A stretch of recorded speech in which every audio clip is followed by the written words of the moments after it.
જે રીતે અન્નનો તમામ લોકોને ખબર છે કે અથવા તો લોકો વાતો કરતા હોય છે, અન્ન આપણો કૃષિ પ્રધાન દેશ છે અને અન્ન પકવતો જે અન્નદાતા છે, ત્યારે તમને આ અન્ન બચાવવાનું પ્રેરણા ક્યાંથી મળી? અન્નનો બગાડ ના થાય એ બાબતની જાગૃતિ આપતા અલગ અલગ પોસ્ટર્સ, પ્લે કાર્ડ્સ મેં ડિઝાઇન કર્યા.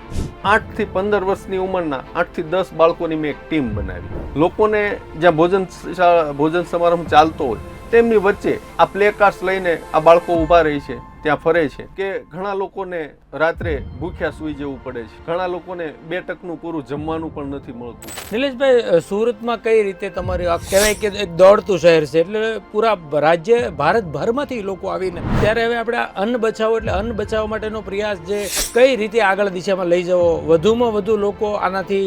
ખરેખર ભારત એક ખેતી પ્રધાન દેશ છે અને આપણે અવારનવાર જય કિસાન જય જવાનના નારા પણ લગાવીએ. આપણે અન્નનો બગાડ અટકાવવો પડશે અને એ બાબતે જાગૃતિ લાવવી જ પડશે. કાલનો શખ્સિયતમાં આપણે મળવા જઈ રહ્યા છીએ એક અનોખા અભિયાનની શરૂઆત કરનાર અન્ન બચાવો જીવ બચાવોના જીવંત ઉદાહરણ એવા નિલેશ ધીરુભાઈ જીકાદરાની સાથે.